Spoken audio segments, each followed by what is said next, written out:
Pues muchísimas gracias, Inmaculada. Y en primer lugar, pues felicitarte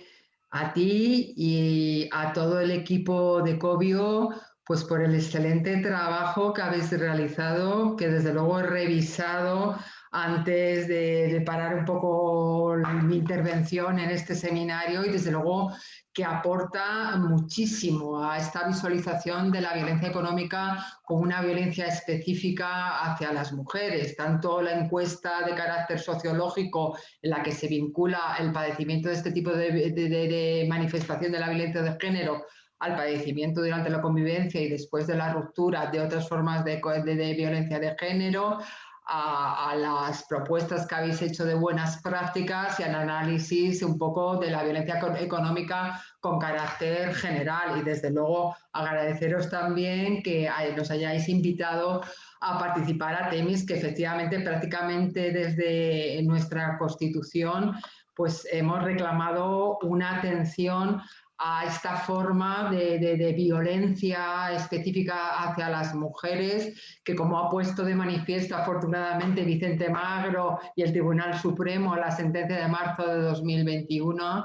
supone, además de privar de forma intencionada de recurso a los niños, a las niñas, adolescentes afectados, también sobrecarga de trabajo a las progenitores, habitualmente las madres, que son un 80% quien ejerce efectivamente la custodia tras la ruptura de los matrimoniales, sobrecargarles de trabajo no remunerado, que es el que se han ejercido las mujeres históricamente, pero también obligarlas a sobrecargarse de trabajo, que es el que tenemos las mujeres, a veces mal remunerado, a veces mal remunerado. Nosotros hemos visto, con ocasión de nuestra defensa en juicio de estas mujeres, cómo ven frustradas tan procesos declarativos, procedimientos de separación, de divorcio y fijación de medidas en el caso de parejas de hecho con hijos, en procedimientos que son arduos, que son complicados, que a veces es muy difícil demostrar la capacidad económica del progenitor que, bueno, que no ha ejercido esos cuidados, cómo se ve burlada esa confianza en la justicia a través del impago, las dificultades que existen, luego si hay ocasión me extenderé sobre ello, las dificultades que existen para lograr este pago por la vía civil, y cómo, además fin, parecer una burla tras procesos largos, tras procesos arduos que las mujeres viven con mucha ansiedad y con mucha angustia, se incumplen esas sentencias y el resultado es esa sobrecarga de trabajo que ha puesto de manifiesto Vicente Magro y que, en fin, yo, que de las primeras procedimientos que llevé con Temis fueron estos de impago de pensiones, he visto como, me acuerdo perfectamente de las mujeres a las que defendí, han muerto de forma prematura tras una vida un poco extenuante en trabajo. Por eso, de verdad que agradezco que os hayáis acordado de nosotras a la hora de exponer nuestra visión, y sin más, porque en fin, el tiempo siempre es escaso, pues paso a compartir pues estas pequeñas notas que a través de una presentación he preparado, ¿no? Con ocasión de este seminario, porque efectivamente yo creo que no podemos hablar de violencia económica sin contextualizar esta violencia en una discriminación histórica de las mujeres, a la educación,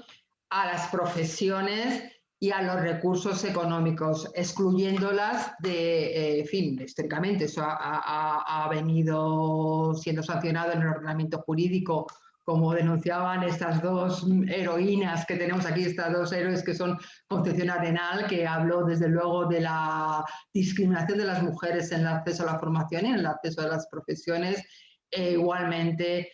nuestra Clara de Campoamor. O sea, en fin, desde luego esta discriminación histórica, la capacidad de decidir sobre los recursos propios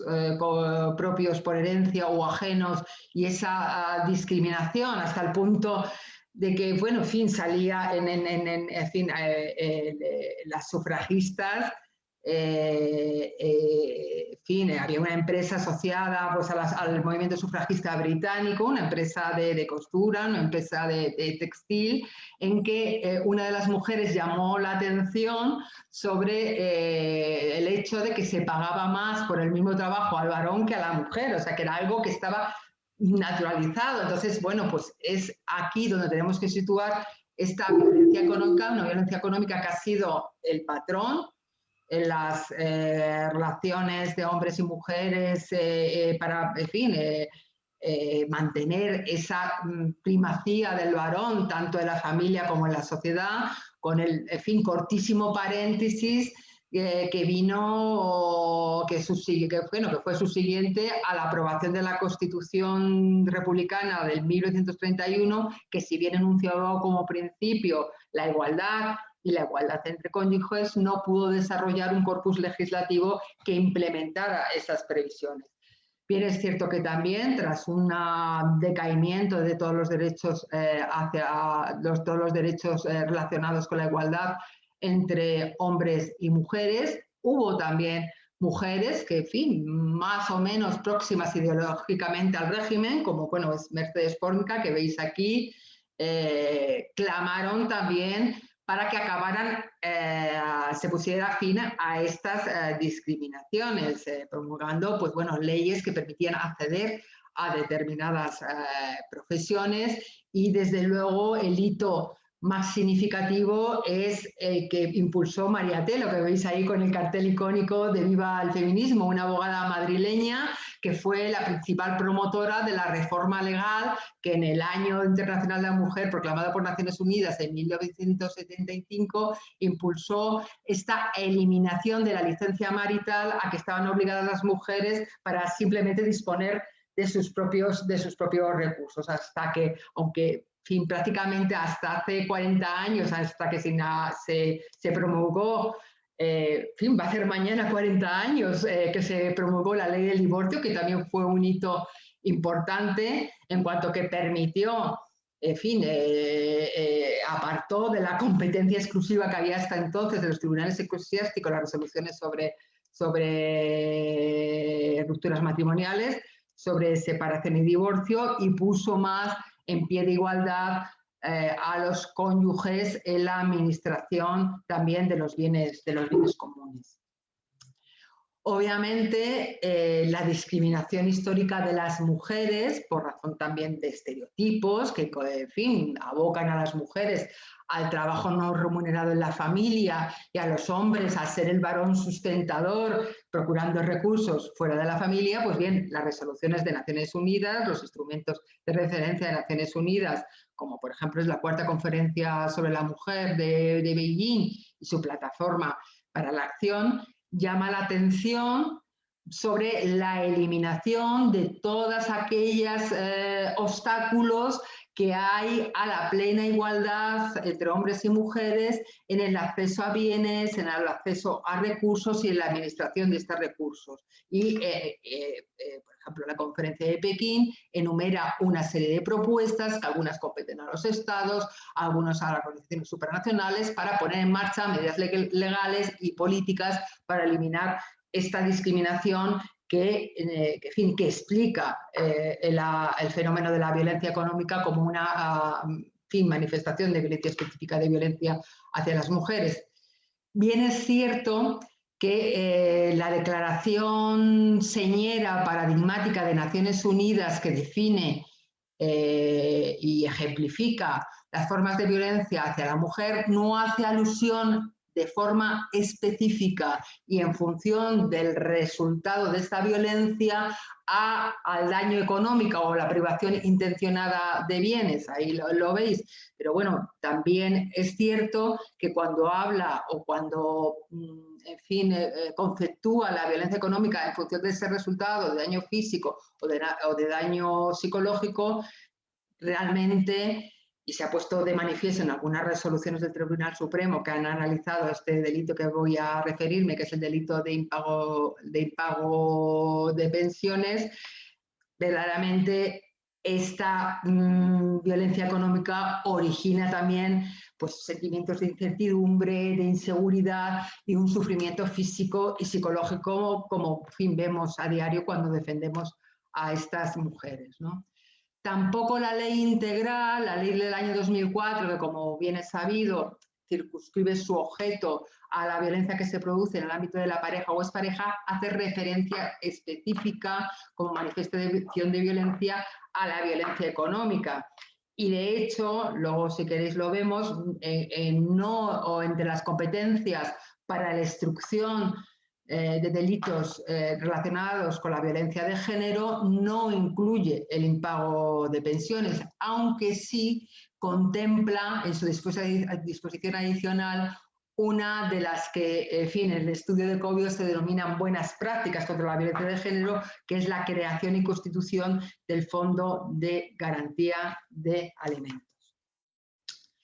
En cambio, el Convenio de Estambul, que es el último instrumento internacional que con una gran trascendencia se ha ratificado por nuestro país en el año 2014, sí hace alusión específica y sí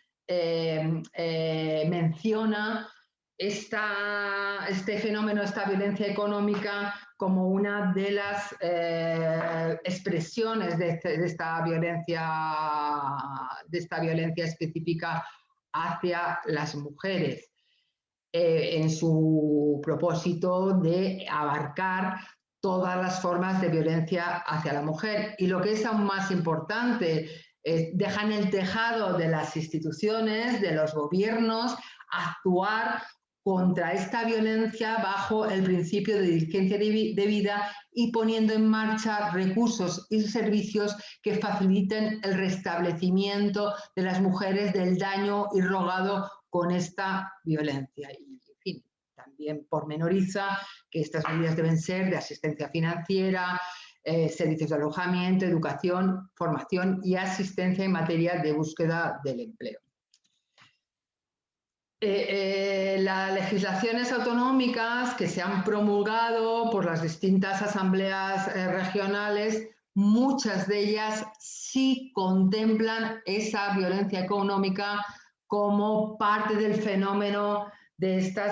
vulneración de derechos humanos, de los que son titulares también las mujeres, que supone la violencia de género. En concreto lo hacen en la ley autonómica que rige aquí en la Comunitat Valenciana, también en la de Extremadura, Castilla-La Mancha, Andalucía, Madrid o Asturias. También la de Navarra, aunque con distintos sentidos, con distintos conceptos. Por ejemplo, si la ley que rige, la ley autonómica que rige la Comunitat Valenciana, habla de toda limitación, privación no justificada legalmente, discriminación de sus bienes, recursos patrimoniales o derechos económicos en el ámbito de la convivencia de pareja o en los casos de ruptura de la relación, el enunciamiento en la ley foral navarra, que es una de las más recientes, es distinto. Habla de una privación, habla ya de un dolo, habla de una privación intencionada y no justificada legalmente de recursos para el bienestar físico o psicológico de la mujer, de sus hijas e hijos, discriminación a disposición de recursos, pero no circunscribe al ámbito de la convivencia de pareja en este caso. Cuando se tipificó finalmente en el año 1989 el delito de impago de pensiones, había una referencia, había varias referencias, varios antecedentes en el derecho comparado. Yo aquí he puesto de manifiesto el que había en el Código Penal francés desde los años 50, desde el año 1958, que tipificó expresamente este delito y además estableció, en fin, definió el dolo, la conducta intencionada, la conducta que es susceptible de sanción penal, como aquella en la que se dejaba de pagar y presumía este dolo salvo prueba en contrario, es decir, dejaba la carga de la prueba de la insuficiencia económica sobrevenida a quien en fin, omitía su obligación de cumplir con esta pensión, con estas pensiones económicas o con cualquier otra prestación económica establecida en la resolución. La Fiscalía General del Estado, antes de la entrada en vigor, ya en 1986, impulsaba que se tipificara este delito de impago de pensiones y llamaba la atención sobre la falta de tratamiento, de adecuada respuesta a este fenómeno en la vía civil, en la que la verdad es complicado, luego, exige exige postulación a través de abogado y procurador, muchas veces no resulta económico en función de las cantidades. Por ejemplo, el sistema de declaración de gastos extraordinarios es un poco farragoso. Luego, si queréis en el debate, nos extendemos sobre esa cuestión. Y además, decía la Fiscalía General del Estado que realmente no se podía perseguir o ningún otro delito, y en concreto por el delito de abandono de familia, que entonces estaba en rigor porque el delito de abandono de familia exigía una conducta desordenada y además el abandono el abandono realmente del hogar familiar. Por eso, pues, desde las compañeras, las fundadoras de Temis y desde otros sectores del feminismo jurídico se venía reclamando esta tipificación y que se pusiera de manifiesto el daño físico y psicológico que esta conducta irrogaba a las mujeres. Finalmente se tipifica en el año 1989, que por cierto también es la primera tipificación del maltrato habitual. Esta ley orgánica de 1989 también incluye la tipificación como delito del maltrato habitual en el ámbito familiar y define el tipo o define la conducta típica en función del incumplimiento durante 3 meses consecutivos o 6 no consecutivos, si bien es cierto que circunscribe el ámbito o las resoluciones que dan lugar a esta conducta típica, aquellas que se dictan en procedimientos matrimoniales, no en no matrimoniales, y por eso pues el Tribunal Supremo, el Tribunal Constitucional, perdón, llamó la atención sobre este aspecto, ¿no? Porque una de las primeras reacciones de ciertos sectores doctrinales, que por cierto siempre son los que reclaman sobre supuestas vulneraciones de principios procesales básicos en una democracia y demás, dijeron que esta tipificación implicaba sancionar la prisión por deudas, que estaba prohibida, pues como bien es sabido, en la Convención de Derechos Sociales y Políticos de Nueva York. En fin, yo creo que la Constitución, y aquí lo pongo de manifiesto, tiene una serie de mandatos que más bien obligan a hacer frente o a afrontar este tipo de situaciones, no solamente por la igualdad, es un principio rector del ordenamiento jurídico, un mandato por los poderes públicos y un mandato también de interdicción de discriminación, sino porque el artículo 39 habla expresamente de que los poderes públicos tienen que asegurar la protección integral de la familia, con independencia de cuál, y también de la protección de las madres. Habla de las madres en concreto, igual que como ahora se ha puesto de manifiesto, la Constitución habla como idioma oficial del castellano y no del español, habla de las madres. Y habla de las madres cualquiera que sea el estado, cualquiera que sea su estado civil. Si bien es cierto que un enfoque, una visión un poco patriarcal, porque a los padres les dice que lo que tienen que hacer es procurar el sustento de la familia, ¿no? Bueno, pues es prácticamente desde el principio de que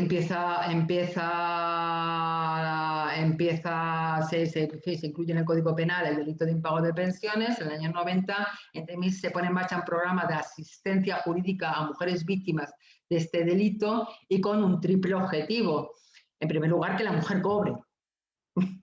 cobre de la manera más rápida posible, bien sea por la vía penal o bien sea por la vía civil. En segundo lugar, pues a través de las 500 abogadas que somos más o menos en toda España que participan en este programa, generar pues, con posicionamientos comunes una práctica jurídica con perspectiva de género en la aplicación de este delito. En fin, en cuestiones, por ejemplo, como que la indemnización por responsabilidad civil, consecuencia de una sentencia condenatoria, tenía que incluir las pensiones impagadas y no remitir, como había algunas resoluciones pues, de las audiencias provinciales, de los juzgados de lo penales, que remitían a un ulterior procedimiento para concretar o para conseguir el pago. Otra de las cuestiones que también impulsamos era la inversión, como dice la ley francesa, la inversión de la carga de la prueba a la capacidad económica y que no se exigiera un requerimiento de pago como requisito de procedibilidad para proceder por el impago de pensiones. Y, por supuesto, otra tercera cuestión que hemos hecho a través de los programas ha sido impulsar la sensibilización y conocimiento sobre este fenómeno, pues a través de formación o también con reclamaciones como la que llevó a la constitución y a la creación del Fondo de Garantía de Pensiones. Este artículo 480 bis del antiguo Código Penal, en el nuevo Código Penal, es ligeramente modificado. Primero, en cuanto a la conducta típica, que ya no son 3 meses o 3 meses consecutivos o no consecutivos, sino 2 meses consecutivos o no consecutivos, subsana ese defecto advertido por la doctrina constitucional de no incluir a las resoluciones de reguladoras de relaciones de hijos e hijas no matrimoniales, ratifica expresamente que la condena tiene que comprender la condena y la indemnización por responsabilidad civil, tiene que contener como mínimo las cuantías impagadas. Nosotros de TIMIS pensamos que además se tiene que hacer, que eso es infrecuente, pero es verdad que en fin, luego nos dirá Alba, quizás ser un poco rácanos en estos pronunciamientos sobre responsabilidad civil, los tribunales españoles, para lo que se oye en otros ordenamientos, como el americano y tal, a veces no se incluye el daño moral, que yo creo que es íncito a esta conducta delictiva. La pena pasa a ser que en el Código Penal anterior era de arresto mayor y multa, pues aquí pasa a ser únicamente arresto de fines de semana. Esta pena además se modifica ulteriormente en el año 2003, en la que se pone pena de prisión de forma facultativa a criterio judicial o multa, lo cual cuando se impone la pena de multa pues a veces permite, pues fin, por la preferencia que hay en el pago de indemnizaciones en el Código Penal, pues a veces permite que las mujeres cobren, o sea que bueno, pues tiene su parte buena y su parte, en fin, más criticable. Y además introduce como requisito de perseguibilidad, que antes no existía, la denuncia, de manera que es un delito semiprivado, aunque realmente el perdón no extingue la responsabilidad criminal. Sé muy bien cómo voy de tiempo por regular, ¿no? No puedo regular. Bueno, vamos un poco terminando. Realmente, por finalizar, pues algunos de los datos que existen, ¿no? Porque desde luego la cuestión de la pobreza es esa, la pobreza tiene rostro de mujer, la pobreza en España y la pobreza en el mundo. Así se ha puesto de manifiesto por parte de Naciones Unidas en los compromisos que piden a los gobiernos para la implementación de la Agenda 2030. El gobierno español, cuando aprobó el pasado mes de junio este informe para la implementación de la Estrategia de Desarrollo Sostenible, nos dice que la tasa de pobreza en familias con hijos es del 28,6%, que los hogares más penalizados son los monoparentales, que en un 81% son monomarentales, esto es, encabezados por mujeres, y que en el caso de estas familias